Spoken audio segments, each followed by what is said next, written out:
All right, everyone, welcome. Welcome to Hegel 1313. So, this year is different. There's a lot going on. And so I decided that we're not going to videotape or live stream or Zoom so that we can have a conversation among us, okay? We are recording voices on these microphones, and assuming that it's all good, afterwards, you know, we might make it available later at some later date or something. But I thought it would be better for us to not videotape or have any kind of external presence or anyone watching us, so that we can be genuine and delve into these matters without worrying, okay? So I would ask that nobody film anyone with their own cameras or anything. So please don't film. Okay, so and so it's a different year. It calls for a different approach, and so that's why I wanted to start with an informal seminar. I'm hoping that everybody's going to join into the conversation tonight. We're going to be doing some collective reading, right? So a little bit like the collective reading of the Red Commonwealth that we had last year, right, with Eduardo Cadava. At least his book was trying to do that. As you know, I come to this from many years of studying Foucault, in part, at least spending a lot of time with Foucault. And that shaped the way I think about this project. I gave you a short excerpt at the beginning of the readings. We're not going to do a collective reading of that, but the short excerpt at the beginning is really about the way in which, after years of working through Foucault's ideas and his praxis, it all came together in a way, my understanding of it, that in fact you could only understand his praxis based on his theoretical interventions, particularly focusing on the Groupe d'Information sur les Prisons, which was the Prisons Information Group. That if you looked at what he did in 1971, when he co-founded that and worked on that, an anonymous group, it was clear that it came from his work on discourse analysis.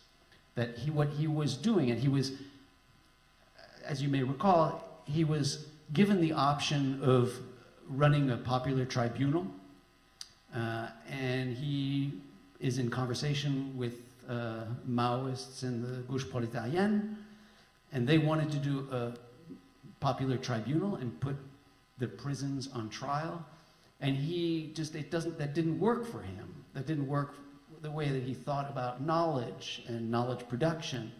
And so he ultimately then turns to this, creates this group, the Groupe d'Information sur les Prisons, which is kind of a leaderless group that is intended to allow for the voice of the prisoners to be heard, rather than to serve as a prosecutor or as a court.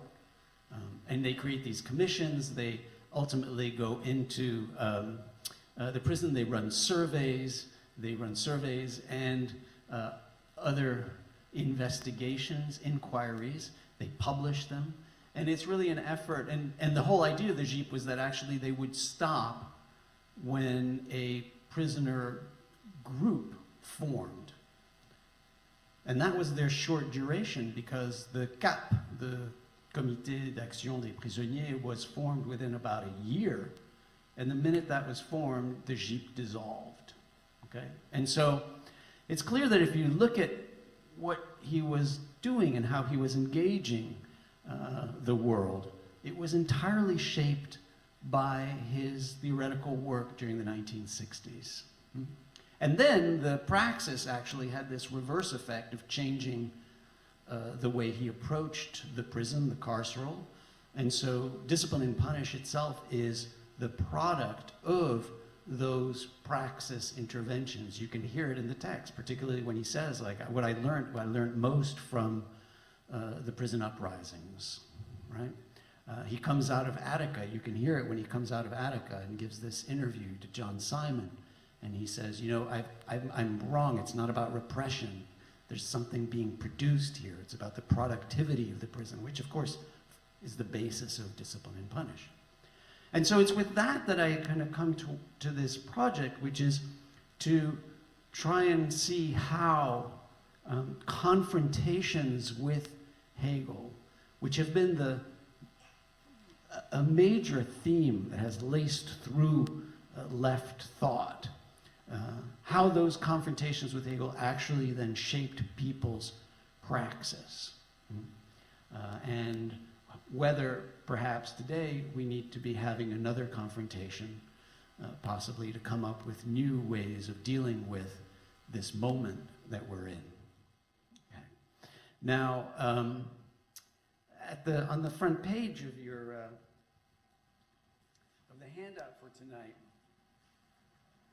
there's this passage from Steve Bannon, you know, where he says, "I am a Leninist."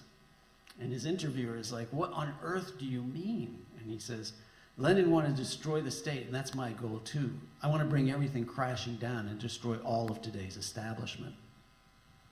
Now, what I'm going to suggest at the end, but hopefully we're going to talk a lot about these different passages from Lenin, is that Steve Bannon probably should have said, "I am a Hegelian," okay?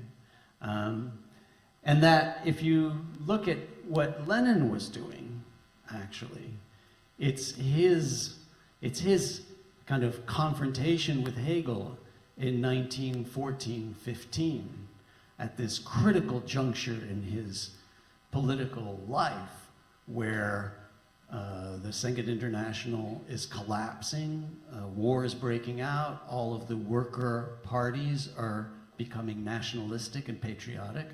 His turn to Hegel, I think, I mean, that's one hypothesis,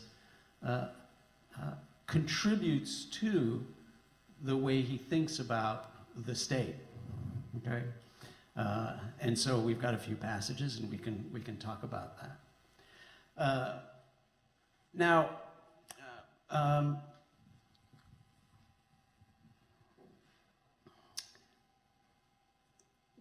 some of us have already started kind of brainstorming how to approach this, what to read, how to think about it. It's clear that the reason that Hegel plays such a big role, is kind of confronting the contradictions, is because of the place of Marx on the left, and the place that Hegel played in Marx's thought. And in some way, so many people who were either trying to kind of continue Marx's thought, or in a way depart from Marx's thought, were going back to Hegel and Marx's confrontation with Hegel to find their points of repair, basically. And that's been true since Marx. All of these thinkers who kind of formed their own thoughts and own praxis by going back to confront Hegel and the contradictions there. And of course, Lenin, we're going to talk about today a lot because of the texts we have before us. But it's true throughout the 20th century, as I tried to spell out in some of the introductory materials, whether it's, you know, Lukács or Sartre or Kojève or Fanon or Butler, everyone kind of started there in a way.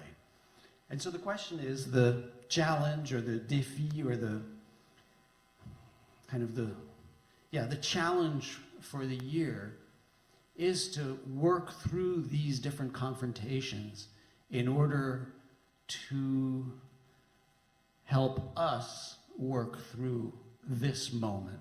And it's really important that it's this moment. We're not engaging in intellectual history. We're not engaged, I don't really want to engage in intellectual history. I don't want to engage in pure philosophical inquiry. We've talked about this a little bit. Not interested in actually knowing if Hegel was a right Hegelian or a left Hegelian, right? Himself. What we're doing is we're trying to kind of enter into a space from the subsequent manipulations, right? From the subsequent manipulations. The term I like best is when Foucault talks about Nietzsche, right? And he wants to make him groan, right? We're here in a way to make Hegel groan with everyone else who's been doing that, okay? At least that's the project. I had started some work on this by looking at the Heritage Foundation, which is fascinating. One among a number of constellations on the right is the Heritage Foundation. And it's not as if you can map MAGA on the Heritage Foundation. The Heritage Foundation is one of a number of intellectual and practice spaces that are important to think about right now. And so I've been delving into that, and I shared with you one way one could start to approach a return to confrontations with Hegel by looking at the Heritage Foundation, which in the piece I shared with you is structured in a very similar way with this idea of the family, the traditional family, and then the community or civil society. They use both terms, but it's very much similar to a Hegelian notion of civil society and the state, and how they kind of build on the traditional family as the anchor, right? How they build on property as the anchor, all of which is very similar to the philosophy of right. And so in that piece, I'm trying to suggest that we could take that, for example, as a way to try and do the kind of work that we might want to be doing today, to be rethinking another future, working through the places where they start, asking questions about the places where Hegel started himself, right? Why does he start with the family? Why does he start with property when he turns to law? And so those are the questions that might nourish a re-examination of our present.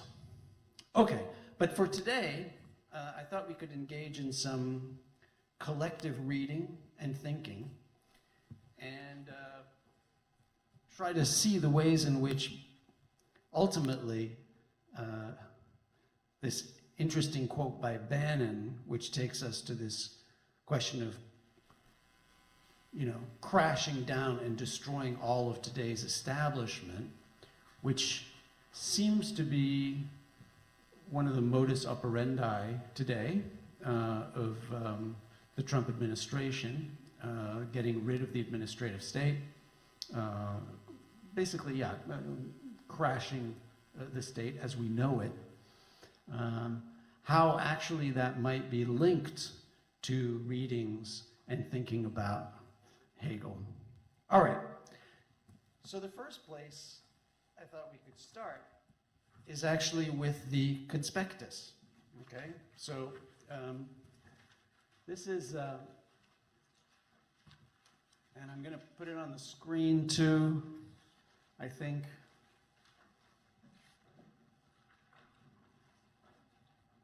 Okay, so this is the conspectus of Hegel's Science of Logic, and for those of you who aren't that familiar with this work, essentially in 1914, after the declaration of war and the collapse of the workers' parties, the fact that the workers' parties became nationalistic and embraced the war, Lenin goes, he's in Bern, Switzerland, he just goes to the library and for months he reads Hegel's Logic, Science of Logic, okay? Interesting move, right? The whole Second International has collapsed, war has been declared, and he decides to read Hegel. So here's our first passage, and the passage is, and so what he's doing is he's basically looking at the text, copying the text, writing it down in these notebooks, in what are called the philosophical notebooks, or we can call them the Hegel Notebooks. He does this with other texts as well. And writing marginalia. I mean, he's like copying stuff and then writing marginalia. The page that I chose here is a little bit more of his thinking about it, right? His reflections. And to a certain extent, maybe kind of it's the heart of what he pulls out of Hegel. All right, so collective reading. Who wants to read? Excellent, thank you. Shall we start by reading the text? Yeah. Yeah? First off, I feel honored. I am currently in my encyclopediologic retreat dissertation stage, and so could not be more blessed. Movement and self-movement, this note well, arbitrary, independent, spontaneous, internally necessary movement, change, movement and vitality, the principle of all self-movement, impulse, trieb, to movement and to activity, the opposite to dead being. Who would believe that this is the core of Hegelianism, of abstract and abstruse and ponderous, absurd Hegelianism? This core had to be discovered, understood, hint überetten, laid bare, refined, which is precisely what Marx and Engels did. The idea of universal movement and change, 1813 logic, was conjectured before its application to life and society. In regard to society, it was proclaimed earlier, 1847, than it was demonstrated in application to human beings, 1859. Thank you. So who wants to jump in and start reflecting on this passage? You do? Sure. Great. Well, Lenin's talking about the young Hegelians in the passage, right? This idea of dead being, of an abstract, ponderous, and absurd Hegelianism, right? A Hegelianism that seems to be receding back into Hegel's thought on the terms of, let's say, the philosophy of right, and yet incapable of extending it to the current conditions of the 1840s, let's say. Now, of course, Lenin is writing this in 1914. Perhaps he's thinking also about, well, what does Hegel mean in 1914 as what does Hegel mean in the 1840s? My initial response. Thanks. Thanks. Well, I have a question, which is, what do people think he means when he says the idea of universal movement and change was conjectured before its application to life and society? In regard to society, it was proclaimed earlier in 1847, then it was demonstrated in application to man, 1859. And 1847 seems to me to be something about 1848, but I don't know why 1859. Does anybody have a sense of what these dates mean? Manifesto and the introduction to the critique of political economy. So 1847, the Communist Manifesto. I would say, I don't know, but it's proclaimed because it's just proclaimed in the Communist Manifesto, and then it's actually demonstrated in the contribution to the critique of political economy.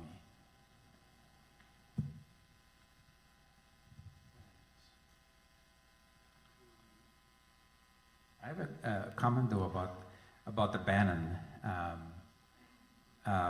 I actually think that's also the quote from State and Revolution. I know you're not there yet, but I think that's the very un-Hegelian, or like undialectical. Let's take out the proper names. It's a very undialectical view of the state, to sort of say, you know, it comes down to smashing the state, rather than. If you look at this, then it would mean you need to look at the state also as a contradictory self-movement, and therefore it's not just that being that you need to get rid of. You need to understand how the force field of the state is itself riven with contradictions, right? So.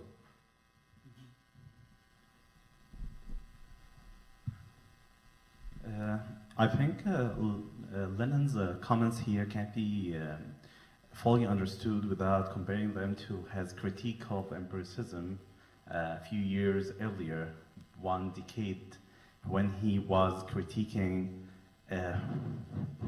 whom he called the critical empiricist Marxists in Russia in 1906, I think. I didn't remember the name of the group. But he was a kind of more materialistic than being dialectic in his critique of critical empiricism. And when he went to this kind of isolation in the library after the breakdown of the Second International, he took the time enough to reconsider the dialectic dimension of Hegel himself. He rediscovered Hegel and rediscovered maybe the dialectic dimension of Marx and Engels. But about how this was reflected on the state, I know we aren't there yet. But I think when we see how Lenin thinks about how the state will end, his ideas are more dialectic than the one championed by Bannon, because Lenin is not thinking about that the state will vanish in one day. We will make a revolution and we will destruct every state institution in one moment. But he thinks that when we restructure law, we restructure society, we restructure the state itself, it will vanish in a kind of dialectic movement toward. While how Bannon and a lot of even maybe Marxist-Leninists think about the state, they think in a more anarchist, maybe more Bakunin style thinking about how the state will be destructed. A kind of strand of thinking was criticized by Marx himself in the Hague Conference. So yeah, so we're jumping a little ahead of ourselves, but maybe that's necessary. I mean, what I hear you saying in response a little bit here is that maybe the smashing of the state is a moment and not necessarily the end, right? And I mean, that makes me think that if you look at a lot of what's going on right now, there is this internal contradiction about getting rid of the state and yet the state surviving in different form, maybe, or in the same form, in a very, ICE-oriented form. Does that, I mean, I think the movement might continue, and I take it it's the movement somehow that was so important to Lenin in most of his, I mean, in most of these notes that he was taking. It's so, yeah. What is dead being then? Dead being. Yeah. And so we've got a few mics going around. Everybody should just feel free to, like, you know, pull the mic to them.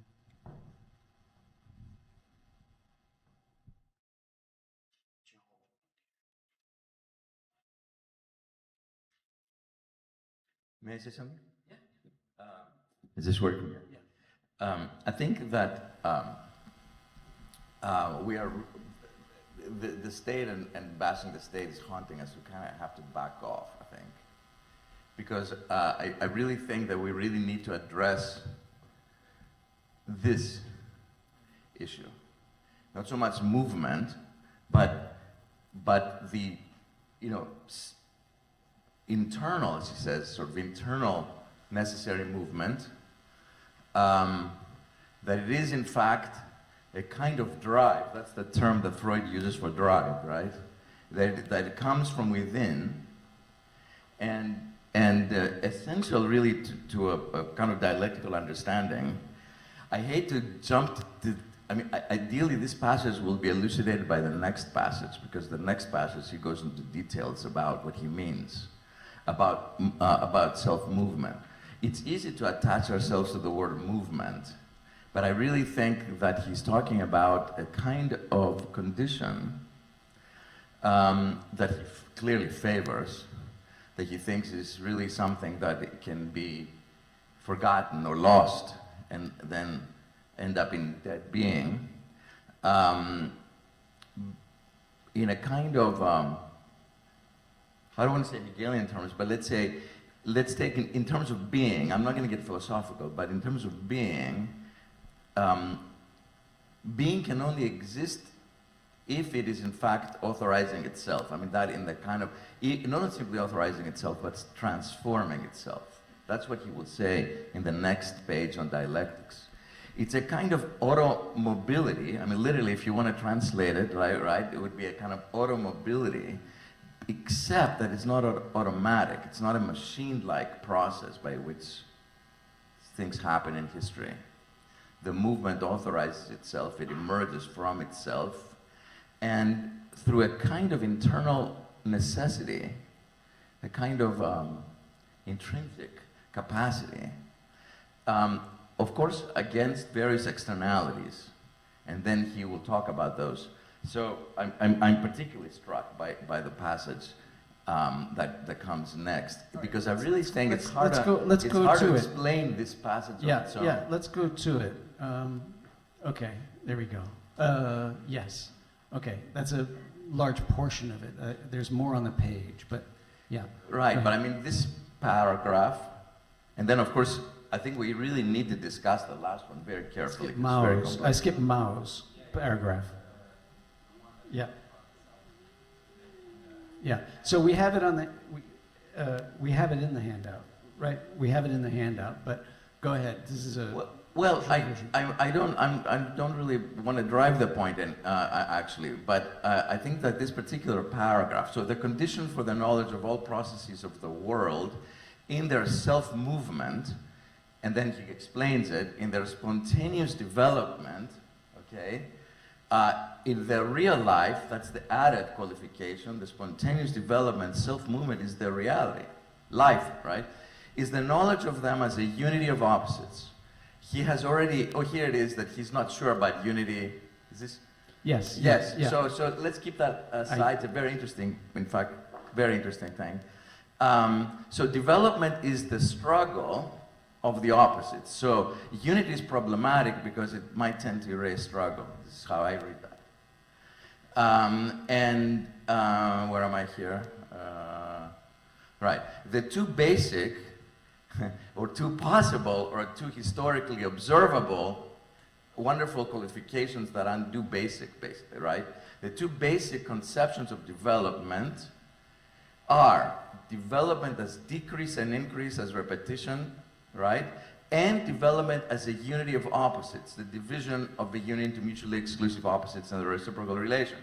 So he is positing two possibilities, and he's in favor of one of the two, the second one, because the other one is just simply kind of ultimately mechanical, decrease, increase, quantitative. This is how I see it. So the first one, which somewhere in here has something to do with God, which is missing from this paragraph. It's on the page, right? Very important paragraph. But the first one is lifeless because it is mechanical, pale and dry. The second is living. He's already told us that, right here. The second alone furnishes the key to the self-movement of everything existing. So it's not just about politics. It's really about a kind of the way that, about living. Hence the issue of dead being, coming back around to your question, it's very hard to answer what's dead being. I'm going around to get to it by this mode. So the second alone furnishes the key to the self-movement of everything existing. It alone furnishes the key to leaps. I think that's kind of remarkable. So it's not evolution, sort of step by step, but it involves leaps to the break in continuity. Of course, not proper unity. To the transformation into the opposite. I think that's the key phrase. To the destruction of the old and emergence of the new. Okay, so because it's the self-movement is not just simply a kind of repetition, a cycle of just something, automobility that just simply runs like a wheel. But its purpose is really to change the self that makes the movement. This is really, it's remarkably dialectical. And I think rarely looked at. I had not really noticed it. Thank you for actually pointing my eye to this particular passage, which we do need to look in detail. Yeah, go ahead and grab a mic.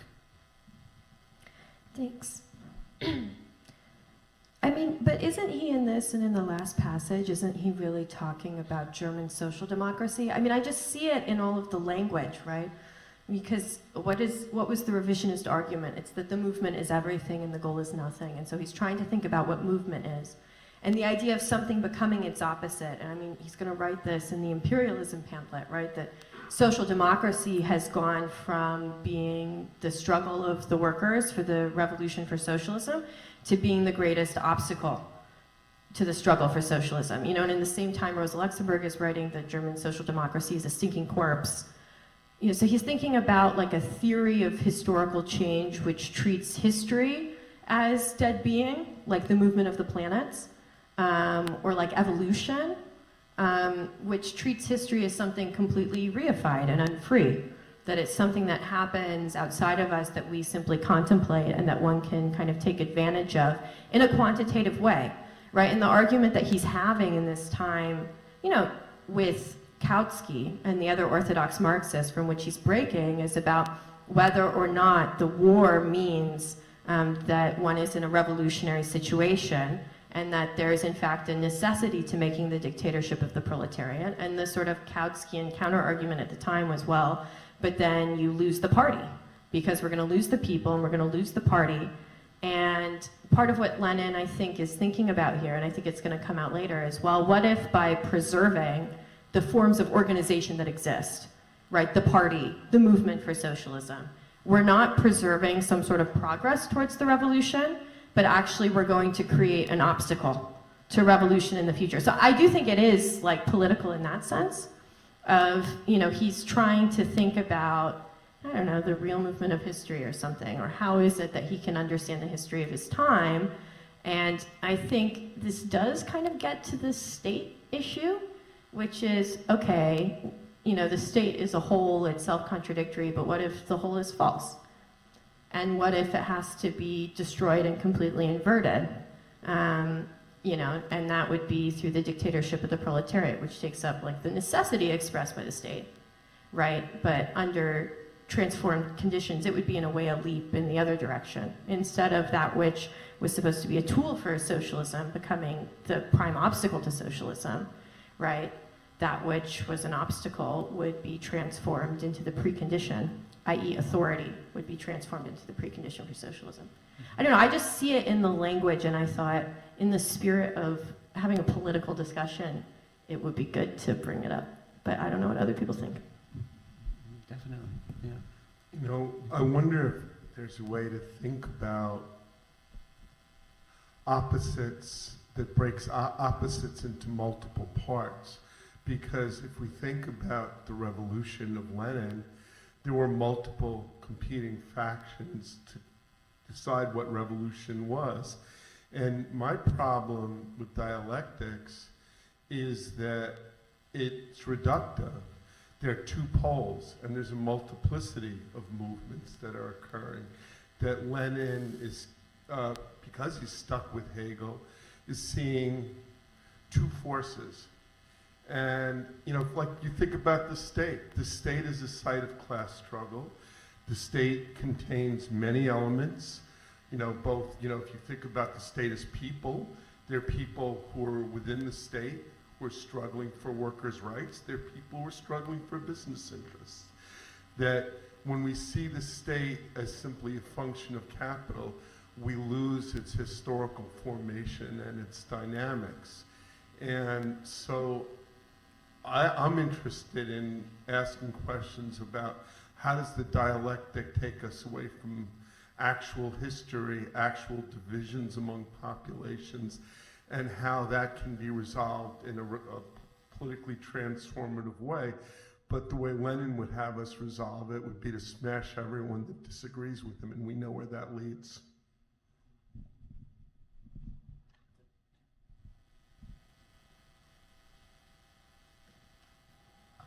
But I think that Lenin is actually really very clearly talking about the fact that the state will cease to exist after we have actually achieved that state in the revolution where through the dictatorship of the proletariat we will have achieved a propertyless society. I mean, I think it's very clear. He reads this through Marx. He reads this through Engels throughout State of Revolution.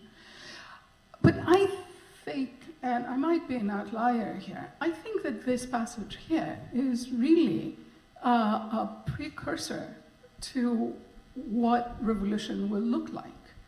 I think that this is what he's laying out here, in completely metaphorical terms, perhaps, in thinking on Hegel, but thinking obviously beyond Hegel. But he talks about relationships. He talks about the ways in which self-movement is what the revolution will be, right? Because of its inevitability.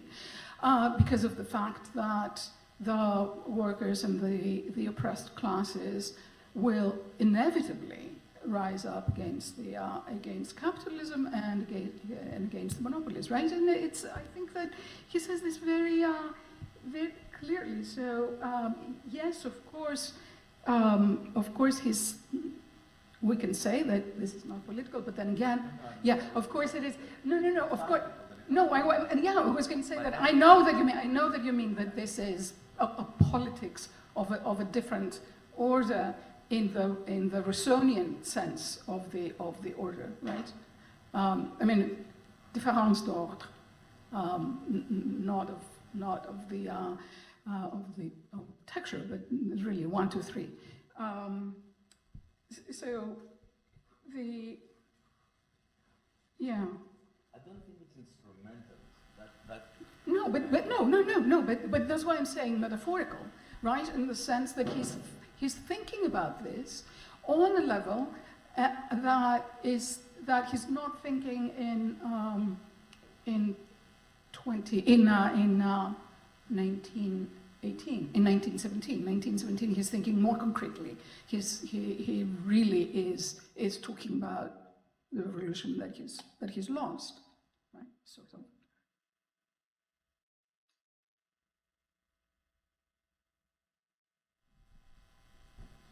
I think, but by Lenin's shift from the materialistic dimension to the dialectic dimension, I meant that he valorized the negative moment of dialectics.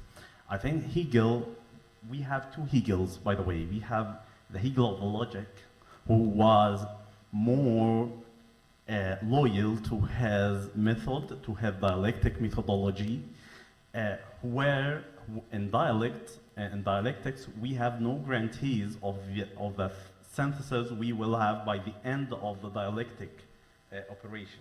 We don't know it because the negative moment is a real moment of negativity, of negating the identity of the thesis, of negating the concrete. And so we don't know what the kind of result we will have. But when we go to Hegel's of phenomenology, we feel like that dialectics is a kind of just a mask of a predetermined rational result we know. And in the political side, we know that the dialectic process will end to the absolute state. And we know in the spiritual field that we will end with the religion, the philosophy, the art. So the kind of dialectics known by Marxists and received from Plekhanov and from Kautsky was a kind of this dead, predetermined dialectics.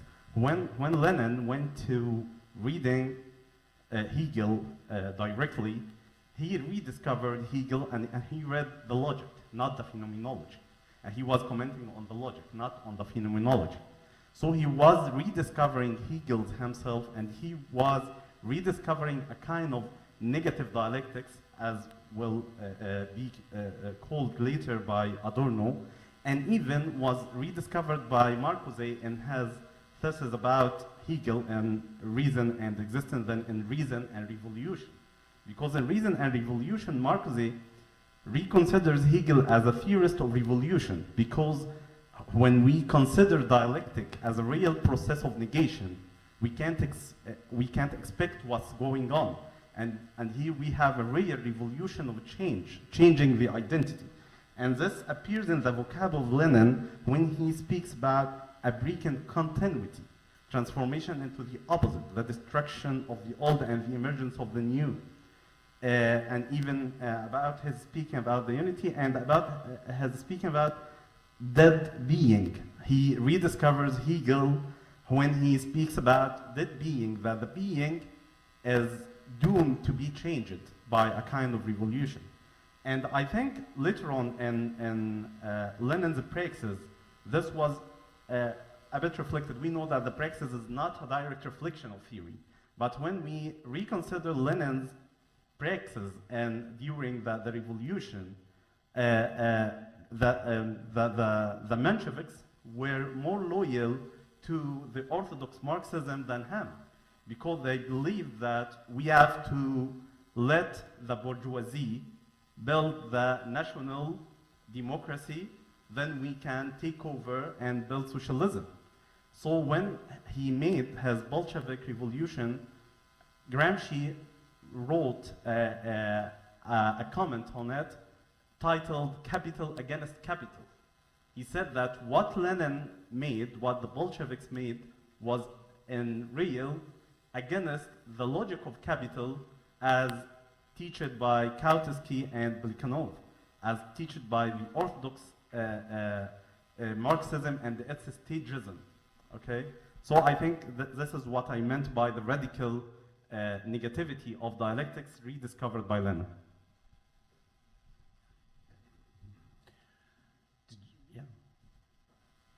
Is the mic on? Great. I wanted to add to the discussion about dialectics a bit more of an analysis. Like we've earlier been talking about kind of the ontic statement about the contents of essentially like the poles of the dialectics. But I was thinking more particularly about reading this like from or thinking about how Lenin is facing the problem of convincing himself or other people that essentially Russia has this ability to be world historical, that Russia has the ability to have essentially a Marxist revolution, because at the point of this time, like the question of dead being for the Marxist or for the Hegelian is essentially the place that does not have a world historical content and somewhere that is not essentially world historically relevant. And so what I think is particularly interesting is like the language of saying like to be resolved into others or into nothingness, and the importance of this organic living characteristic of essentially history with disregard of the dialectic. I think just to add to like the discussion about politics for Russia at this point. Great, yeah, go ahead. Very short clarification. I'm keeping to the spirit that you called for, Bernard, which is to do the reading. I don't think that we will get very far if we actually restage the battles within the international at this point. I mean, I am entirely historically minded, and the minutiae, the details of history are essential to everything that we do. But there is something to this text that I think it beckons us to, encounter, to confront it, as you said. We're talking about Hegel, but I think that we're talking a certain kind of confrontation. And I'm a bit of a philologist, right, as well. Confrontation does not necessarily mean antithesis, right? Or antagonism. It really means, facing, standing in front. And actually the word itself, confront, is almost, you can even think of it as being in a front, along with. It's a kind of remarkable word. So I think, of course, it's profoundly political, profoundly. There's no doubt that there's nothing that he writes, that he does not write in the context of the movement and what's going on. And we already talked about, Bernard said so, that this is an extraordinary moment of defeat. He's writing from a moment of defeat, like the moment that we're in now. To try to actually work through this, it's important, I think, as far as I'm concerned, to read the text. And here, the paragraph that's missing, which I will read, I think it's an important paragraph. It might help us elucidate this. It's right before the first conception of life, that's right? It's the same structure in a sentence. The first conception of motion, self-movement, its driving force, comes back to Trieb, right? Its source, its motive, remains in the shade, or this source is made external, God, subject, etc. In the second conception, the one that he favors, and that's the dialectical one, for better or worse, okay, and I like a kind of negative dialectical. I think it's kind of interesting, sort of experimental way to read it, even if in retrospect. In the second conception, the chief attention is directed precisely to knowledge of the source of self-movement. He's asking us to look not so much at movement, but at what makes this movement. The self, that's the thing that's underlined again and again. And that, I think, is not an easy thing to determine what he means or what he's after. And I'd like to invite us to consider this. Let's say it would be like an in my language, it's autopoiesis. That's the language I would use, because it's not just, as I said, a wheel, a movement of just simply moving. It is moving, transformative moving. It's changing as it's moving. And it's changing the field in which it moves, whatever that is, which we do need to determine.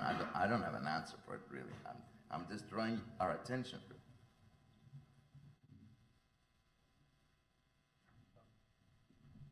it. Yeah, oh, hi, okay. I'm tempted in read that on a pure metaphysical way, taking into account that Hegel, for instance, at the end of the Encyclopedia of Philosophical Sciences, quotes Aristotle, the Metaphysics Lambda 8, in which he talked about the unmoved mover. That is the mover that moves itself. So that mover has the purest form of movement, that is pure form and pure actuality. And if you think that, put it into contrast with that being that Lenin is talking about, and thinking in the mover in the realm of Aristotelian thought, you remember that there's a difference between the essential or substantial movement and the accidental movement. So maybe that self-movement is the essential movement, and the other kind of movements are movements itself, but not the essential ones. So they are contingent or particular kind of movements. So maybe that kind of movements are the movements that are in this part of the dead being or the lifeless, pale, and dry being. But I don't know. It's like a mental experiment, but I never can separate the thought of Hegel on Aristotle, even if he made a wrong quotation and a wrong translation and a wrong interpretation of Aristotle Metaphysics Lambda. But he has on mind the unbewegter Beweger, as he called it. That is the mover or the proton kineton kineton from Aristotle. But just think on that. But again, from the metaphysical point of view, because you were talking about from the political point of view, for the real thing that it's happening is just previous at the October Revolution. You know, everything is like just being cooked in order to that the big event happen, but that is between the or from the political and the real political way or the real way of perspective. But I think that we should take into account the metaphysical point of view about that reference to the self-mover. Yeah, thank you. I mean, I like to be contrarian, so it's not personal, but I would actually say, let's try to stay as far away as possible from metaphysics. And why? I would try to attention to one parenthesis, which is the two basic, and then Lenin adds in the parenthesis, or two possible, or two historically observable conceptions of development, and then he distinguishes them. And I think this is, for me at least, very important. I'm always afraid that when we want to think about the present through a philosopher. It happens to be, as usual, a Western European philosopher. It's always tricky and risky to be sucked into their theoretical system, especially if it's, first of all, very vast in and of itself. Second, it presupposes all these other references like Aristotle, book Lambda, and so on. Then we're really far away from the present. And if you before were saying Lenin is trying to think the real movement of history, and he wants to think, can we think the present, not just in terms of defeat or in terms of evolutionary small changes of increase and decrease? Is there another conception? But he adds, these could be two basic or two possible or two historically observable phenomena. He's trying to, what conceptual tools do I need to think observable historical phenomena? That's, I think, what the dialectic is supposed to do. It is thinking the real. So you use logical concepts to think the real. As soon as you think what it should be, you're actually in idealism, you're in moralism. You're saying how the world should be. This is exactly what dialectical, in a materialist sense, should be against. So we have to be careful when we say the development as unity of opposites, this is life, this is, self-movement, autopoiesis. You can slide very easily into an idealization of how you would like the world to change. Not every time is there a good qualitative change happening. Right now, it's very well possible that there's nothing qualitative happening, there's no transformation into opposite. If you assert it as, oh, this would be great, yeah, it would be great, but it's not the real. The real right now might be, development as decrease and increase and repetition, covered over by a lot of ideological slug, which is not anything to do with true transformation into opposite. And I think to sort of keep that together, what's the relation between concepts and the real? And so he's not saying abstract possibilities, metaphysical options in terms of movement. He immediately says, I'm not talking about metaphysical debates. He wants to see if perhaps this helps us think about what's historically observable without straying too far from what is observable, because it would lean into like moralistic, wishful thinking about what you would like there to be. And now it does open up a gap maybe, or some kind of a, hey, maybe things are brooding and it could turn into a transformation, a leap, a break in continuity, and then you would be ready to sort of discover it. But he's really trying to develop the conditions for the knowledge of all processes of the world in their self-movement. And I like personally to sort of stay as close as possible to the attempt methodologically, for which we don't need any other references, except understanding the movement of the phrase and the movement of thought that anybody without any prior knowledge can try to get. What is the relation between a concept and the real?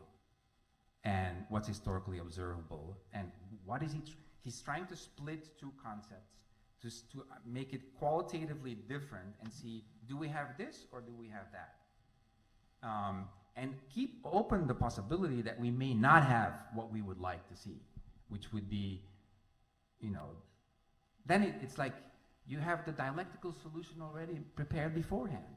And then you're not sticking to criticism of the real as it is. So just to add or repeat or something, so it's when you look at the language of the penultimate paragraph and the last half of that penultimate paragraph, I take it that these are alternatives, right? These are alternative things that might happen that would be historically identifiable, I take it. Leaps is one possible thing that might happen. Something else that might happen is a break in continuity. Something else that might happen is transformation into the opposite. And something else that might happen is destruction of the old and emergence of the new. But I take it that transformation into the opposite is not necessarily always going to be the case, the pathway, right, of historical change. You don't think so? I don't know if it's a translation. But Yeah, that's true. This is a series. All of these things belong to the same realm. Yeah, they're the same. They're different descriptions of similar good things. Sorry, I'm over here. I had a microphone, surprise. I want to stay with this question of sort of change not always looking the way that we might want it to, or good or bad change. Perhaps it's because I'm sort of like hung up on the Bannon framing of this conversation. This isn't not important, but I once had a friend who said that Steve Bannon looked the way a wet handshake feels, and I can't stop thinking about that. Anyways, but there's something about like also being hung up on the self and self-movement that to me smacks of a kind of like question of right or left accelerationism, which seems really important to this sort of like Steve Bannon context. And specifically, and not to get us too far afield of the sort of passage that we're dealing with here, but in Lenin, the excerpt from Lenin's discussion on self-determination summed up, he writes, "We would be very poor revolutionaries if we did not know how to utilize every popular movement against every single disaster imperialism brings in order to intensify and extend the crisis." And so there's something about this sort of historical moment of defeat, both then and now, that seems to sort of raise this question of a kind of accelerationist teleology that I was wondering if anybody wanted to sort of tackle or contend with. Okay, thanks. Well, actually, that might help us move to the next reading, which might be useful to get to. And so I had tried to choose this one and the next one in a way to try and see how the analysis from 1914-15 could possibly be influencing the readings, the more practical oriented writings, right? And so you were pointing to that specific passage, and in a way, I mean, the reason I chose this passage was because I felt that it resonates with the theoretical, in the readings of Hegel, the last two ones, loudly, in a sense, and that almost you can sense where those readings are taking him when you start looking at this. So actually, who wants to? I think I was able to get it all on this page. Who wants to start off by reading the passage? Anyone?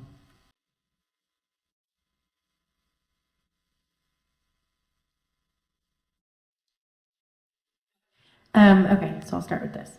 The dialectics of history are such that small nations, powerless as an independent factor in the struggle against imperialism, play a part as one of the ferments, one of the bacilli which help the real anti-imperialist force, the socialist proletariat, to make its appearance on the scene.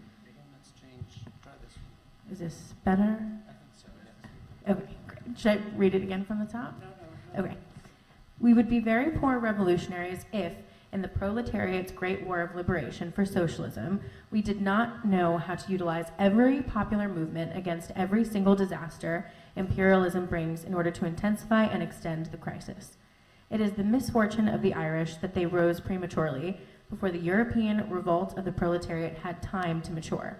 Capitalism is not so harmoniously built that the various sources of rebellion can immediately merge on their own accord without reverses and defeats. On the other hand, the very kind that revolts do not break out at different times, in different places, and are of different kinds, guarantees wide scope and depth to the general movement. But it is only in premature, individual, and sporadic, and therefore unsuccessful, revolutionary movements that the masses gain experience, acquire knowledge, gather strength, get to know their real leaders, the socialist proletarians, and in this way prepare for the general onslaught, just as certain strikes, demonstrations, local and national, mutinies in the army, outbreaks among the peasantry, etc., prepared the way for the general onslaught in 1905. Thanks. And so we already had some discussion of it, which actually that was the Bannon framing to me, really. I mean, it's kind of like never let a crisis, right? It seemed powerful, and also the movement in this seemed, but go ahead, yes, in the back. So this, I have, it's hard, it's been back here the whole time. Get the mic, use the mic, yeah. This feels a little bit like fairy tale to me. It feels like something you like tell yourself to make yourself feel better when things are not going well and you're in exile. And I mean this seriously, the way that Lenin approaches, and a certain large strand of Marxism approaches the question of historical change, is that there's something hiding behind everything. It's remained the same for hundreds of years. It's called capital. It hasn't changed even as everything else about our life has changed, even as gender has changed, even as nature has changed, even as age and ability have changed, race has changed. And until that changes, history won't really progress. But don't worry, it's there. So if things look bad now, well, that badness is just a step. It's the cunning of reason, waiting to work itself out in history, waiting for the revolution to really come.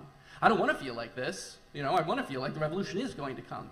Please help me to see how this is not yeah, just a story, that the real movement is not what is actually here, what is surrounding us all the time, every change occurring, every movement, not building up to something, one thing that'll eventually come, but actively transforming the context for every other movement, actively redefining society from the base to the top in little ways. Not to mean that there can't be watershed movements where large parts of society reorganize themselves in relatively short periods of time, but that there's no such thing as the universal reorganization of society all at once. Okay, thank you.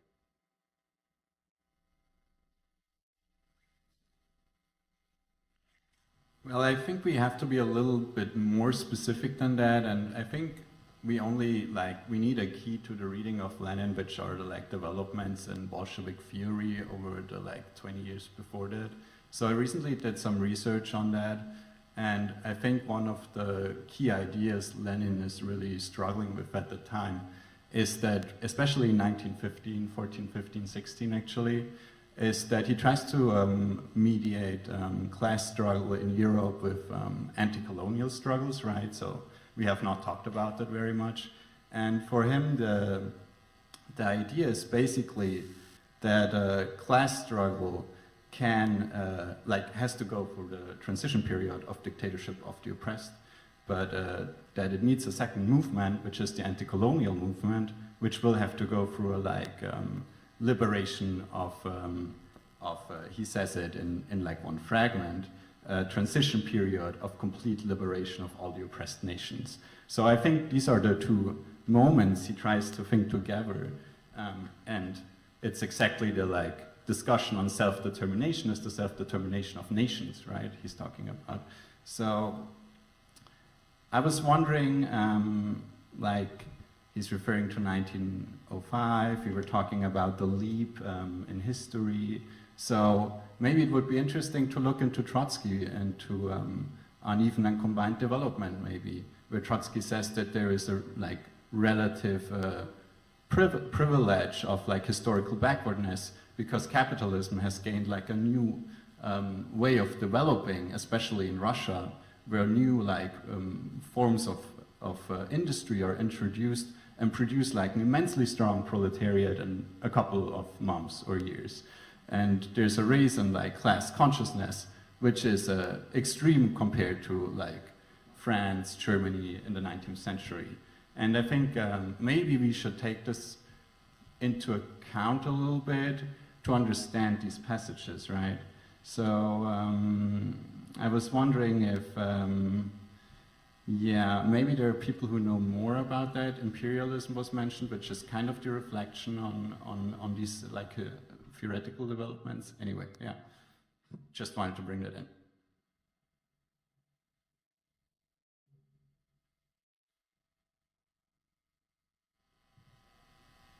Okay. Maybe I wanted to echo part of that in the sentiment that I think what Lenin is really talking about here, and it comes at the very end, is he's talking about Russia and the idea that Russia is the weakest link in a chain of imperialism. And above all, the most important problem in World War I for him is, okay, Russia is, in a sense, has one foot through the doorway in terms of being a European nation state at the level of Germany or France, not merely in terms of capitalist development, but in terms of the organization of the proletariat in Russia. And he thinks that a crisis in Russia being brought to the level of revolution, not merely a capitalist crisis, which is a condition of World War I, it's the precondition of it, is a capitalist crisis, but being brought to the level of revolution in Russia would be an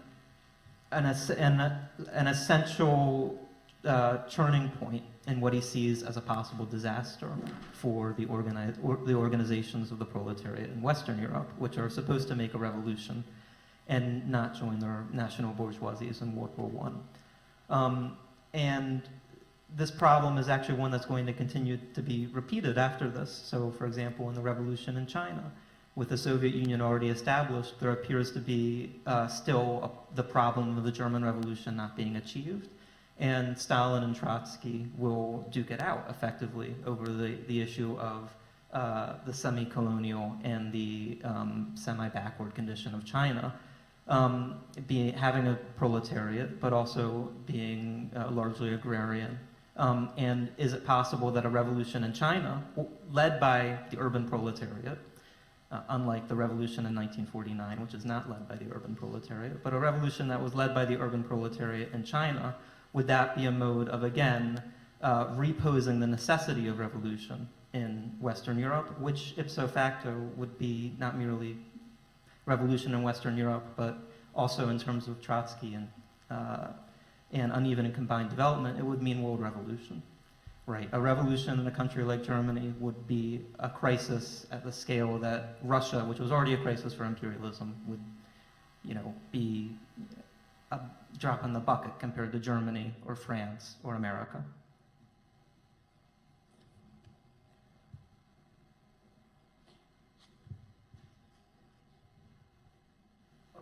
So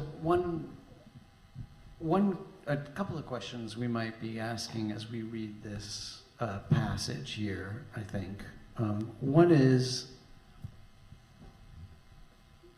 do we think this could have been written without the passage, without the period of reading Hegel in 1914, 1915? And I feel that there are many indications on here that it's, in some sense, kind of that it's in conversation with that reading and with that period. That it somehow is that the logics of the movements of history that he is describing here are somehow inflected by those earlier passages that we were reading. And then and so that's one question we could address. And then the other one is whether that particular inflection helps us think about the present, right? Now, certainly, I think, and one of the early comments was that it helps us think about the way in which other actors are acting, right? But does it tell us anything? Does it in any way help us think about our actions, right? Would be a second question I would have. Go ahead. Yeah, so one thing that I think is particularly interesting about this passage is that I found the constant rebels and revolutions here and there that Lenin mentions actually fuels the livelihood of capitalism. I think it is very crucial for us to at least acknowledge that capitalism is still alive and it still has pretty big life forces, I would say, and it derives these life forces precisely from its constant reformations, its internal self-evolutions. It reforms precisely in reaction to these here and there revolutions and partial struggles happening at all time and everywhere. I think it's very interesting that you could even make an argument that socialism is not outside of capitalism, but socialism is within capitalism, and that's exactly what Marx has predicted, that socialism will uprise at the very center of capitalism. And we can sort of say historical instances on that. So after the communism revolutions, in the 1960s, the progressive movement around the world, that capitalism also reacted to that force, and capitalism also changed itself. And this is, these scattered revolution actually became part of the capitalism apparatus, the internal contradictions of capitalism.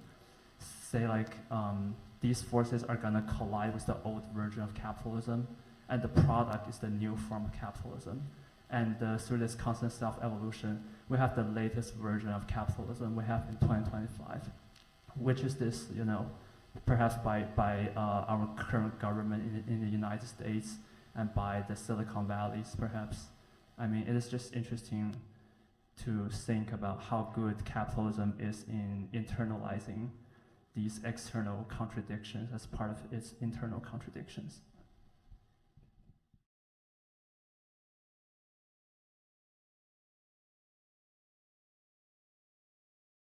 Is it on? Okay. I was hoping to engage with your second question. Is it up? It seems like it's on. Okay. I was hoping to engage with your second question, which I do think also interacts with the point that you just made. In the text, in the last paragraph of the current text, it is only the premature, individual, sporadic, and therefore unsuccessful revolutionary movements that the masses gain experience, acquire knowledge, gather strength, etc., and in this way prepare for the general onslaught. I thought that this directly interacts with the point that we were making, or that you were making earlier, about drive, about self-movement. And I had a question for the rest, in that it seems to me that if this is the case, then something that we can do is start individual movements and use that, even if they are unsuccessful and subsumed, as experience or part of the general movement that leads to broader social change. So it might be me reading my own personal hopes into Hegel, but curious what the rest thought. Yeah, so, I mean, I like that a lot. There was a moment a little while ago where it seemed as if like all readings were dark, but that is a kind of like that does a good job of trying to mine this praxis inflected by Hegel to think about the way in which popular movements can have leaps but also fall back, but that there is kind of, movement and self-movement perhaps that leads forward, right? So, did you want to jump in? I just want to say three things and just leave them there. As a, I'm hearing what you're saying, Bernard, and what you just said about the movements. One is, as a communist youth, I was taught that all the substratum of Lenin's thought and writing was to do with the revolution. It's nothing else, right? Everything that he writes, everything that he thinks, whether it is on imperialism, on colonialism, or whatever, it's all on revolution. So that's the one thing. The second thing is, I don't know, I'm not going to say anything that is new, but I trust Steve Bannon about this much, right? 0. So when Steve Bannon says that he is a Leninist, I know that he is not, right? And I know that what he's saying is something which is just provocative. It is to bring us into discussion with him, to state really what we think that Lenin was saying, and to give him a way of thinking about the smashing of the state in better ways than what he has already thought, right? But we all know that Steve Bannon is not interested in smashing the state. He is interested in precisely what Lenin is telling us, that the reactionary forces do with the state, which is that they retreat the state, they subtract the state to the point where they will actually be able to manipulate and manage it, right? So I just wanted to put this here so that we can think about it maybe in relationship to the revolution. And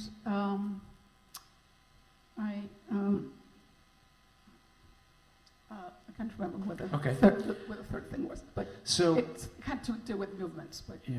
So just on that though, so I mean, I think what he was trying to say, it's a short, it's not that long, that passage, but what he was trying to say was he wanted to completely take over the Republican Party with a Tea Party kind of, it was a Tea Party kind of hostile takeover of the Republican Party and of conservatism more generally. He was saying, like, you know, National Review, that is leftist, and, you know, and all those conservatives, they're just a bunch of leftists, and we're going to take over the Republican Party. We're going to, and it's in that sense that it's a smashing of establishment, right, of all forms of establishment. I mean, if you look at what Trump is doing right now, it's clear that a big segment of the state he's just trying to crush, right? The segment that is, you know, the portions, the departments that have to do with, you know, education, foreign aid, et cetera, et cetera, et cetera. That is a total crashing of those portions of the state. But I think that if you then look at it through the lens of this self-movement and whatnot, then it's clear that we have to figure out what is being transformed, what it's being transformed into, right? And that's where this can be helpful both as a diagnosis, I take it, of what is going on right now, but also as suggestions about where, you know, the opposition can go, I take it, right? Yeah, not about the ban, but about that. You asked the question, is Lenin relying on Hegel when he writes this passage? So, yeah. So I would like to just answer provocatively, no. And I want to go back to your point about how all these multiple revolutions, but that are called individual, sporadic, unsuccessful, and so on, also because they're premature. So the Irish had the misfortune to rise prematurely before the European revolt, blah, blah.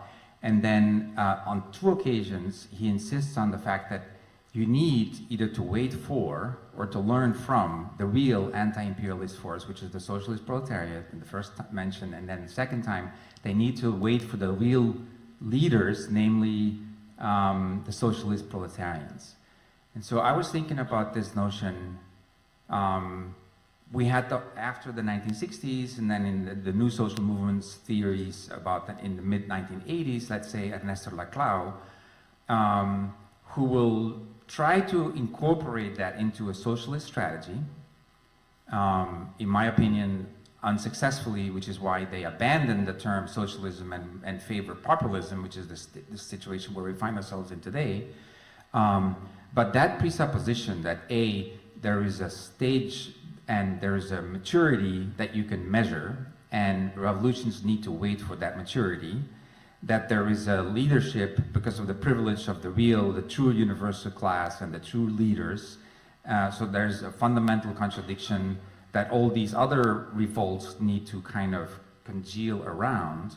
Those are presuppositions that I don't associate with his reading of the logic, of the dialectic. That is much more like stereotypical Marx, not even the late Marx, who himself abandoned that whole stagist understanding of capital in answer to the Russian populists.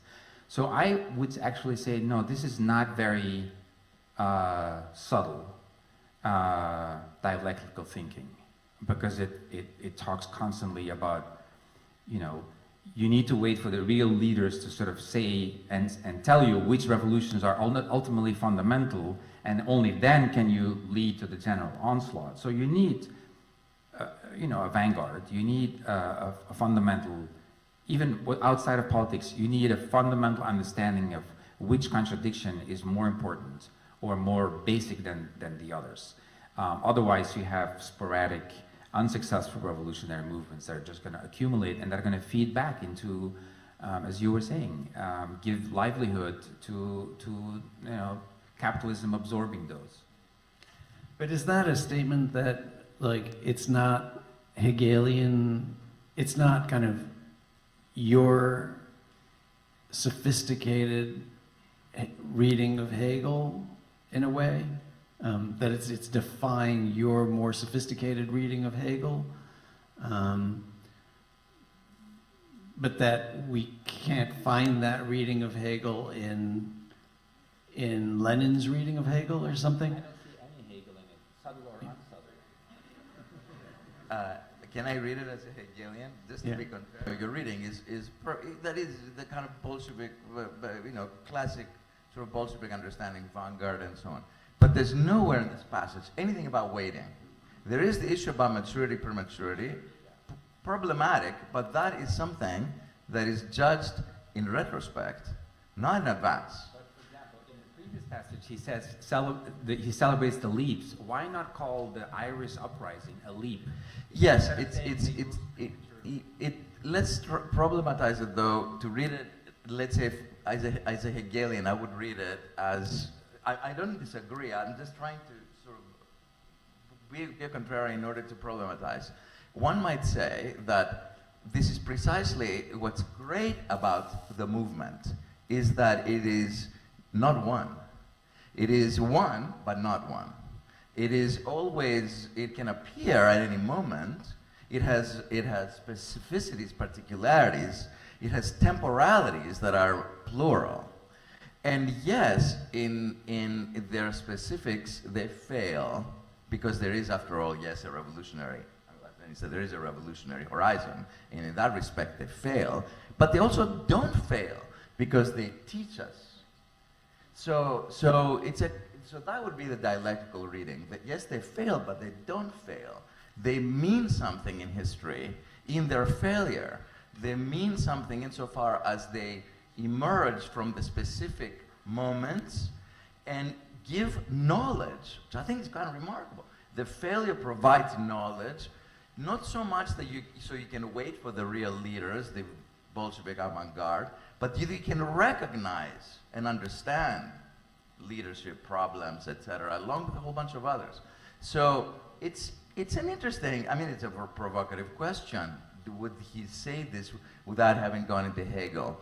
I think the one thing that one of the thoughts that I had is a question, really, again, in my mind. What is the relation between self-movement and self-determination?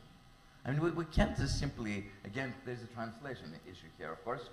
We're reading English translations, but really, there's some, what is the relation between self-movement and self-determination? It certainly suggests to me, through my reading of self-movement, that self-determination is not an a priori concept or even event. It is not something. It may be something to drive to, but we don't know what it really means until it happens. Therefore, it is in some ways part of the movement. But I'm willing that too is kind of a very quick evaluation of the question and may not be quite adequate. Maybe let's have one more before I turn to the next. Let me try and answer many comments that have already come. Go ahead. Try and do it in one fell swoop. So when he talks about self-movement, he talks about movement coming through contradiction. And when he talks about self-movement, he means the self-emancipation of the working class, which just means the self-emancipation of humanity. So that needs to occur in and through the prosecution of contradiction. And in Hegel, it's not clear in Lenin, but in Hegel, it's always self-contradiction. It's never like two external things banging against one another. It's always self-contradiction. And so it's the self-contradiction of that struggle for human emancipation.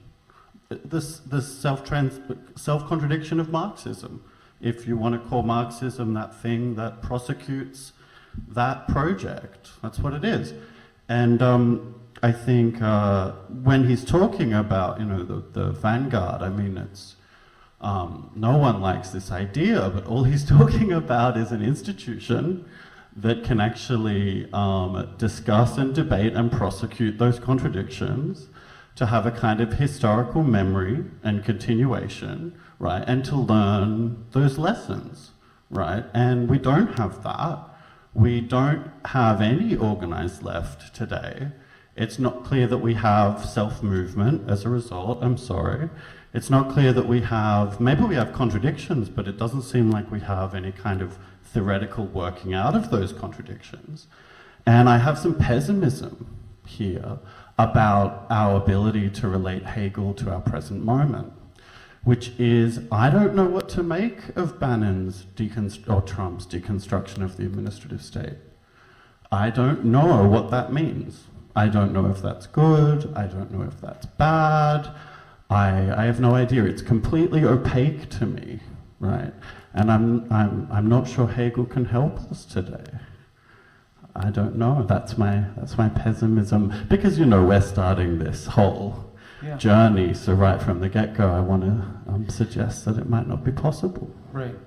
But I don't think the question is whether Hegel helps us today.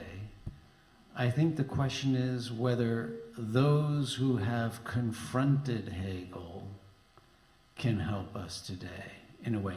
In other words, like, I'm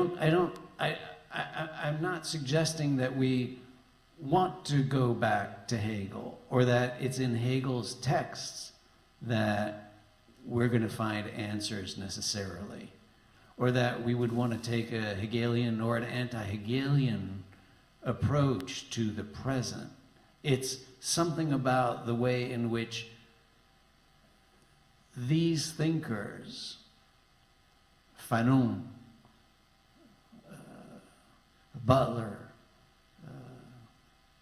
Althusser, right? How they confronted Hegel, and whether there's anything in that we can use, if that helps to kind of define the project a little better. But that's a really important point. It's like it's this, okay, and actually, so,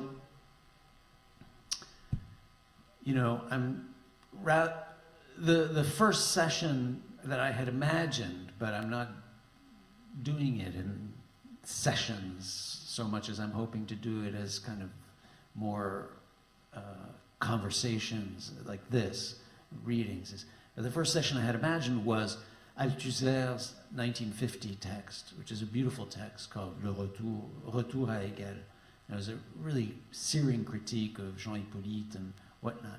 And what he was saying was, the return to Hegel is the wrong thing to do. And clearly, all you're trying to do is get away from Marx. And it's a brilliant text because it's so Hegelian in its reading of history.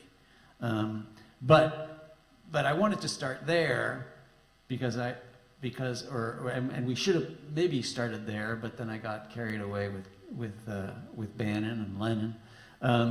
Is that this isn't a return to Hegel, right? It's a return to people who weren't necessarily good readers, maybe, who knows? I don't know, and who somehow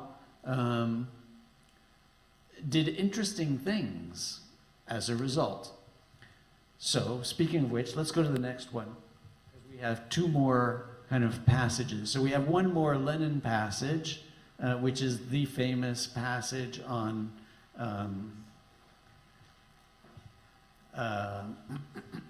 smashing the state, right? Which is, of course, a very much more of a Marxist passage than a Hegelian passage, but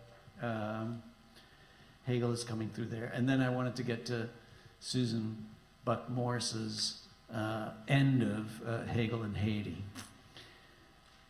So, who wants to read the first paragraph, and then the rest you can read for yourselves? Anybody? Yeah, reading the first paragraph. Anybody? There you go. In the 18th Brumaire of Louis Napoleon, Marxism takes a tremendous step forward compared with the Communist Manifesto. In the latter, the question of the state is still treated in an extremely abstract manner, in the most general terms and expressions. In the 18th Brumaire, the question is treated in a concrete manner, and the conclusion is extremely precise, definite, practical, and palpable. All previous revolutions perfected the state machine, whereas it must be broken, smashed. And of course, this is the text where he's dealing mostly with Marx's writings on the Commune, so civil war in France, and also with the Gotha program. I mean, so this is the text where Lenin really actually places the Gotha program kind of into the, into the limelight of 20th century readings of Marx. Yes. Okay, I will comment on this extract and the previous one, because I think they are linked, by the way. You think what? They are linked. Yeah. By the way. I think in both we can find Hegel, but we can find the Hegel of phenomenology, the bad Hegel, if we can say that. The Hegel that has a kind of predetermined scheme of history, and we know that how history will undo things, will do or undo things. In the first one, we have history which is predetermined by a primary contradiction between imperialism and the proletariat, and not between the imperialism and the colonized people. But by the way, we find in history in 50s, 60s, and even into 70s that the national liberation movements were leveraged as the real momentum of the anti-imperialist movement globally.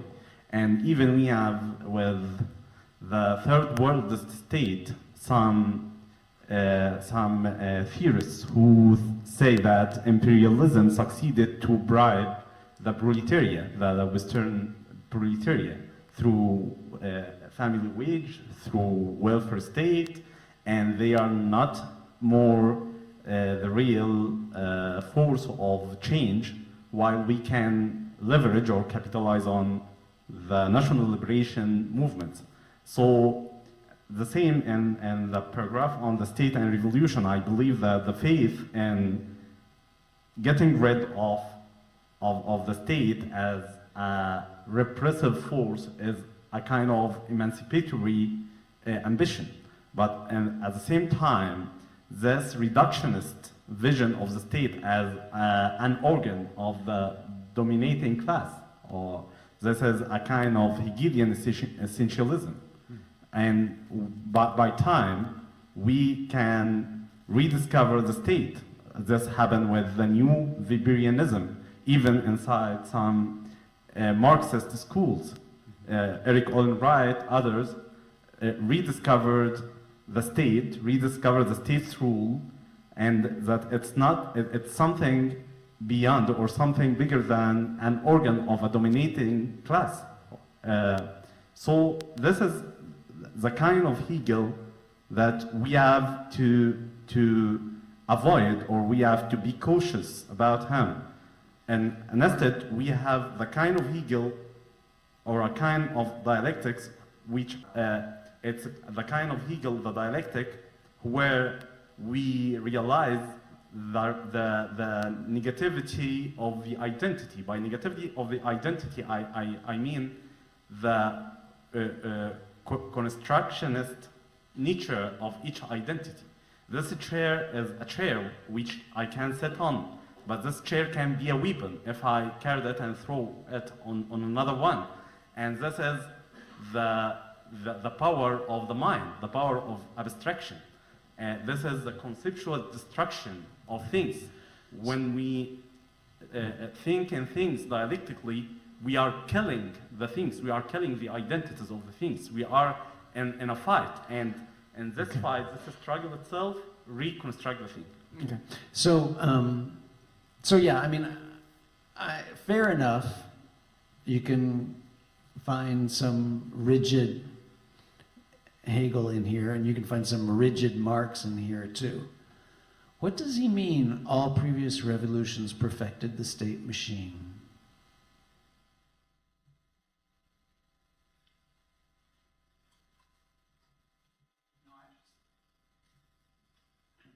I just wanted to point to the state machine, actually, and maybe it's more about the state machine. I think Marx makes this like very long argument in the 18th Premier that it's about the bureaucracy and about a certain part of the state, right, and not the state in itself. Maybe that is wrong.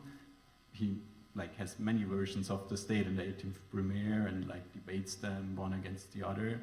And it's interesting because Steve Bannon does definitely not talk about the state machine, but about the state in his quote. So maybe that would be like a first path in to understand the differences. Right. Yeah. What does the state machine mean?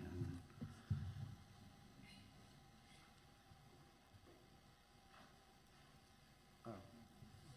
Go ahead. Oh, I mean, the state means for Lenin the bodies of armed men. I mean, the repressive apparatus of the state, right? And the state machine as the reproduction of the bodies of armed men.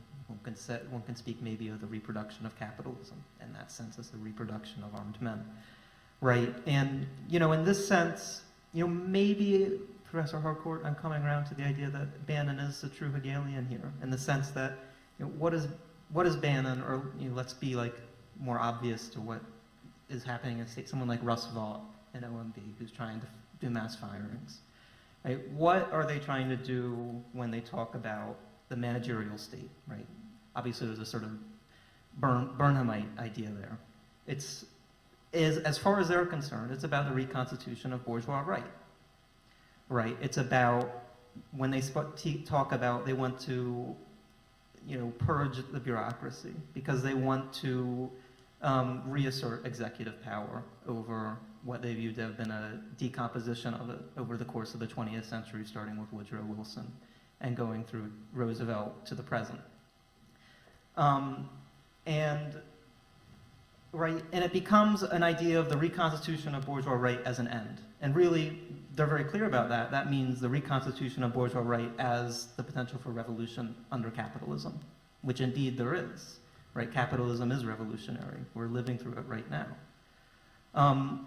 And that might actually be juxtaposed to what Lenin is talking about. And that's where I'd say, if Lenin is being true to Hegel, right, it's different from the sort of ossified idea that Steve Bannon or Roosevelt might have, even if they don't think of themselves as Hegelians. Right? The dialectic is operating over them because they think that, okay, we're going to achieve bourgeois right as an end. For Lenin, on the contrary, and this is against, again, an ossified Hegel, and it's for the living Hegel that we talked about earlier, or the living being, right, as opposed to dead being, because it's about, okay, what about reconstituting bourgeois right as a means to an end? And that would be the potential to reconstitute the rights of labor and reconstitute it on the basis of an armed society rather than an armed state, right? So arming the proletariat to protect themselves against the state, right, as opposed to achieving a state as an end goal, which would inevitably just become another armed apparatus of armed men. That would, at the end of the day, be what treating the bourgeois state as an end, as Bannon or Roosevelt or these people would do, would mean, right? This is either, you know, Lenin is ultra-Hegelian or maybe post-Hegelian. Right. And of course the question that raises is, and what do we think of the state machine? Right? What do we think of the state machine? And how has it been, how is it that we are now in a position where so many of us are actually just yearning for the state machine, right? How did history play out in such a way that we would be, or many of us would be the ones who would be the defenders of the state machine? Yeah, I mean, I wanted to, about like what is it that Bannon wants to smash, right? I want to speak maybe for a brief moment in favor of Hegel and even of philosophy of right. So this is a passage from Marx's critique of the philosophy of right. And he's quoting Hegel, who explains the universal class for Hegel is the class of civil servants, the state bureaucracy, also known today as the deep state. And so this is Hegel's explanation for why we need that. The objective factor in their appointment of those civil servants, namely to the state's business, is knowledge. Subjective caprice lacks this factor, and proof of ability. That's what qualifies them to be part of the state bureaucracy. Such guarantees that the state will get what it requires, and since it is the sole condition of appointment, it also guarantees to every citizen the chance of joining the class of civil servants, of the allgemeine Stande, of the general estate. And then Marx adds, he sort of mocks it a little bit, but not completely, because there's something here to be retrieved, which is the reason why Bannon and Trump want to destroy the deep state. Like, we want all our civil servants to be partisans and with a pledge of allegiance to the supreme leader. And therefore, we do not want civil servants based on knowledge and proof of ability, let alone rotation, that every citizen should be allowed or able to participate in the same institutional framework of a non-repressive apparatus. Now, Marx says, in a true state, so this is my question, how can we only focus on the smashing of the state when Marx talks about what would be a true state?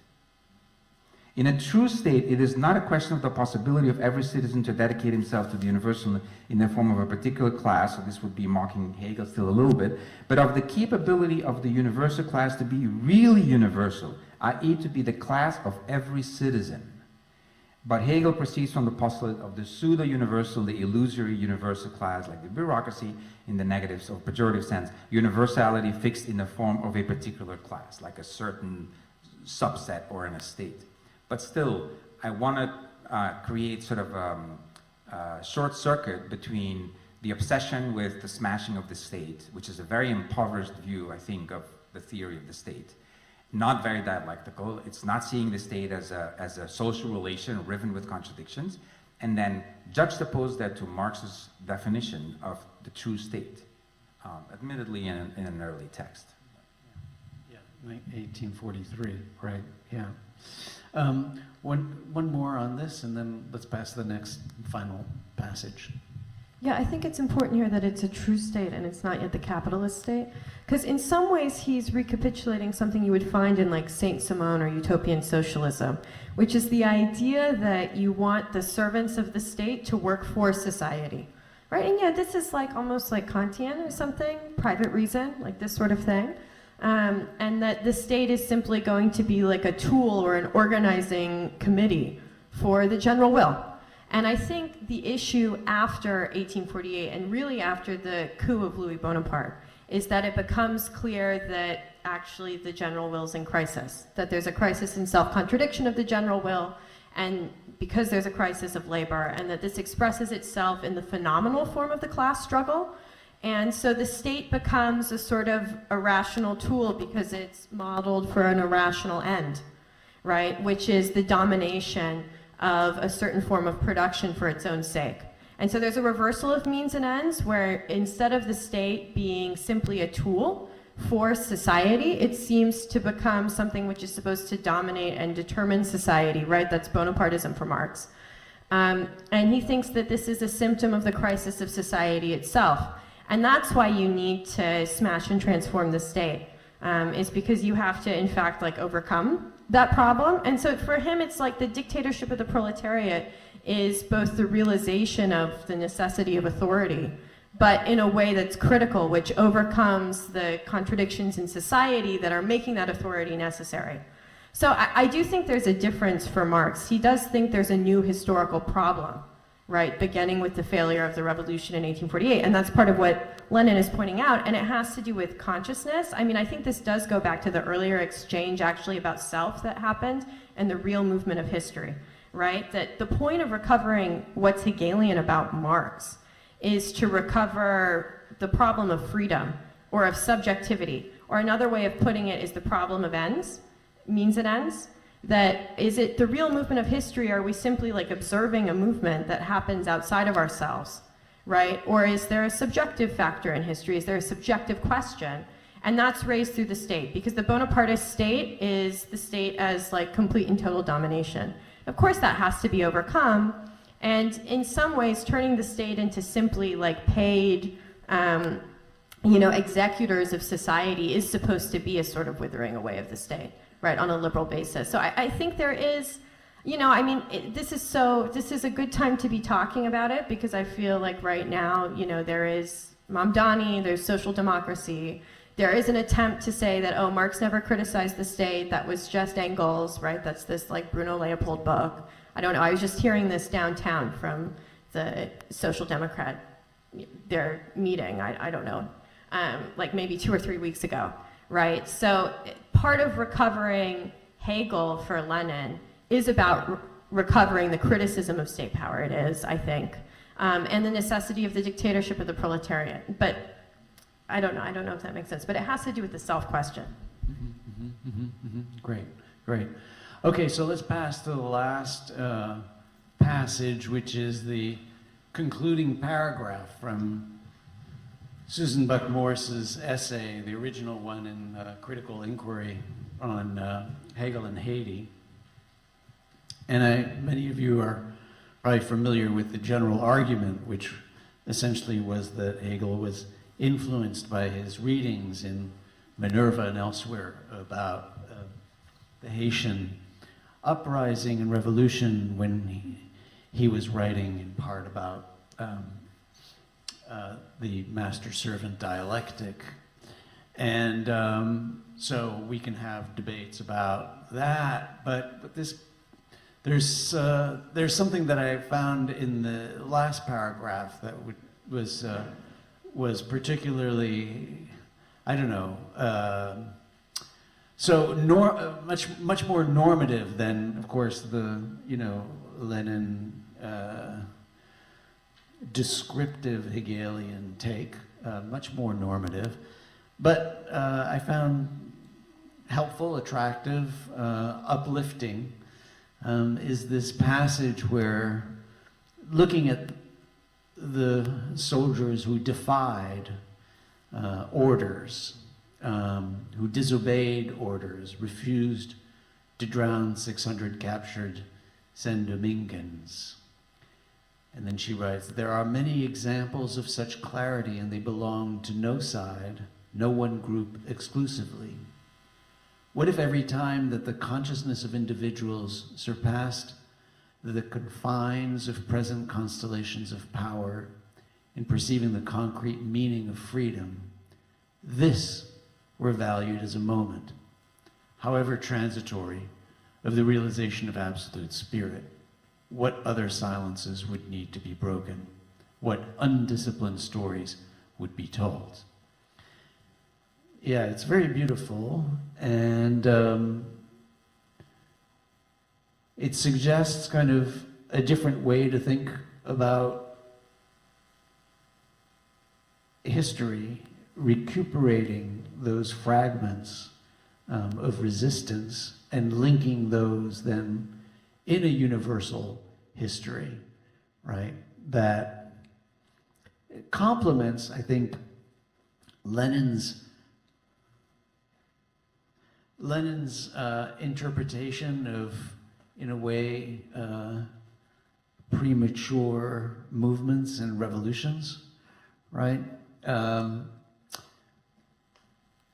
Those are, in a way, the premature forms of resistance that Lenin was referring to, right?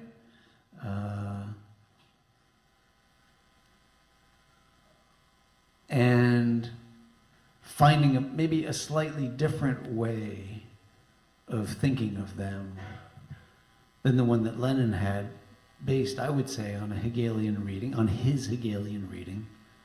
But this, in a way, is another way to do a Hegelian reading that allows us to highlight, I think, moments today that would be particularly important in terms of resistance and transformation that's going on today. So I wanted to offer this as another passage to think about, as another, right, interpretation, confrontation with Hegel's thought, deeply Hegelian in the sense of trying to revive a notion of universal history, despite the acknowledgments, of course, throughout the essay and in the longer essay on universal history that follows about the Eurocentrism and racism and cultural racism of Hegel. So I wanted to see if anyone had any thoughts about this before we conclude with a passage that's shared with me on the with the header on the Hegelian bind. But anyone want to say anything about this particular passage? Yeah.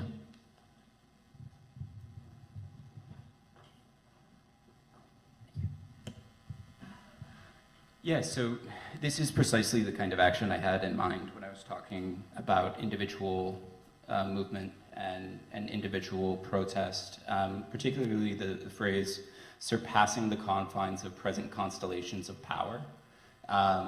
There was an excellent talk by Liddell Dror down at CUNY about protest as politics, as world-making politics, and he used a phrase that I found very moving, and I think that's applicable here, which is, in moments like this, where you have a refusal to carry out the will of the state, you not only are doing a normative action, but you are breaking reality in a sense. You are proving that it is possible to resist, that it is not necessarily the way that the state says the world is, right? So creating a space to exist and to understand for others that, hey, protests are possible, that they may not have thought that they would be, for instance, the campus protests, but the fact that they exist and they start to spread and creates the opportunity for more movement. So that's just where I thought the movement was going, or the text was going. I just have a couple of quotations that came to mind that I think are interesting. One is this quotation by a former member of a Philippine peasant movement called the Sactalistas. Sactal being the Tagalog infinitive of to accuse or to confront, which I think is sort of apropos. But in an interview with an anthropologist, she says, no revolution truly fails. Everyone is a step in the right direction, which I just always find as an interesting quotation. And the other one was by Ignacio M. Sanchez Prado, a sort of Mexican literary critic, who said that, I'm paraphrasing, but he said something along the lines of, for those of us living in the sort of like global north, universalism means totalizing or totalitarian narratives, but for those of us living in the global south, it meant decolonization instead meant access to universal categories of meaning from which we had historically been excluded, and that this quotation also reminded me of that. Thank you. I wanted to chime in for a moment and talk about like the role of speculation and like the dialectical relationship between kind of philosophy and praxis here, and how it's playing out here in this quote, and then also how it's playing out in Foucault's own thought and life, just to connect it back to the beginning. It seems that a lot of the thinkers that we're reading, they're kind of reasserting the role of the speculative moment in the dialectical movement, and that this moment of surpassing the confines of present constellations. This is a Hegelian speculative moment, and it leads into the new. It leads into a break, and it reminds me of something that Foucault says in the introduction to Anti-Oedipus, where he talks about the proper relationship between theory and activism, and he says something like, at its best, what theory can do is it opens up new sites of possible political intervention, and that kind of engagement will lead to new theories, and that process can continue and continue. And just to briefly mention the beginning of the talk where you're mentioning his own sort of activist work, it was his thought that brought him to his work in prisons, but that praxis and that like material engagement with the world was what, you know, leads to further movements in his thought. And so, yeah, just I don't know, thinking about Hegel is very important for thinking about the relationship between activism and theory and how we can treat it now. Thanks. Yeah. One more comment. Go ahead. Yeah.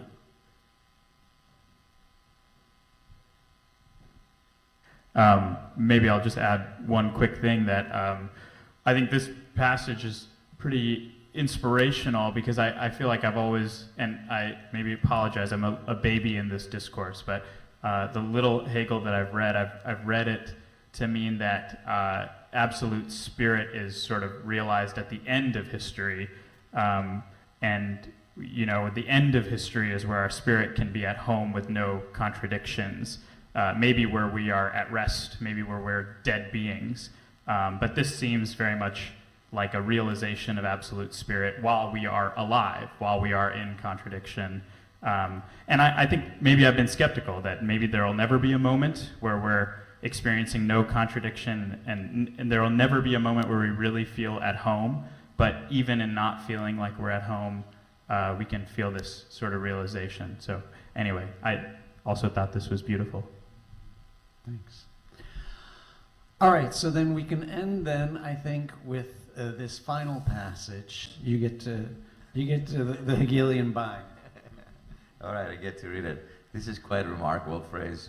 I mean, it's basically a single sentence too, almost. So, truly to escape Hegel involves an exact appreciation of the price we have to pay to detach ourselves from him. It assumes that we're aware of the extent to which Hegel, insidiously perhaps, is close to us. It implies a knowledge in that which permits us to think against Hegel of that which remains Hegelian. We have to determine the extent to which our anti-Hegelianism is possibly one of his tricks directed against us, at the end of which he stands motionless, waiting for us. Thanks. And that you called the Hegelian bind, right? All right. First of all, thank you everyone for coming out to think together. I've really enjoyed this evening tremendously, and I hope you too have. And I'm deeply grateful for you coming out. I did feel that yeah, we need to act and think differently in the present circumstances with the assaults on us. So I'm hoping to try and think differently about the 1313 and have more sessions like this where we read together and think together than necessarily the big performative 1313s that we've always had. We will have a few of those. I've got Cornel West lined up for February 11th to talk about. He wanted to do Hegel and Nietzsche and history, so that's going to be a fun session. And Foucault. I mean, I was just doing Foucault's Nietzsche. And we'll have some more of that, but we'll also have more of this kind of coming together to read texts and give different interpretations of them. I'm hoping to really try to put a little bit more accelerator on the contemporary kind of what we can draw from this for our own actions. We had some of that today, but I want a little bit more because that's all I care about. Figuring out what is to be done and doing it. Okay, so I actually head abroad tomorrow for many weeks, whatever. But I'm going to try and get Etienne Balibar to maybe kind of talk about some of this as well. So if I can get any of that, I'll try and. I think I can live stream that. I'm less worried about when I'm over there, censorship and whatnot. So I think I can live stream that, and hopefully that might be interesting. But we're going to really definitely get going in the spring semester, and we'll be going every Wednesday evening, 6 to 8, mostly in here with the continued conversation. All right? So thank you all so much for coming out. I really appreciate it. Thank you. Thank you.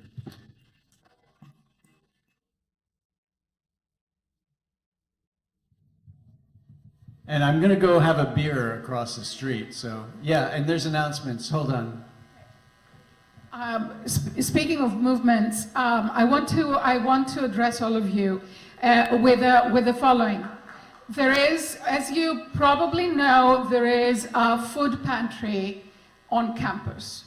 It's in Lerner Hall. The food pantry, up until now, had been well stocked and well run. Right now, we are at the point where the food pantry does not have enough food and does not have enough people to run it. I run the Justice and Education Initiative Scholars Program, and there we have people who have come home from prison and really do not have enough food to eat and enough clothes to wear. I am making an appeal to you. If you could perhaps either stop by the food pantry or go on the website at CSSI, and please consider either volunteering some of your time so that we can keep the food pantry open, or maybe just take some food over there. The situation is really dire. Thank you.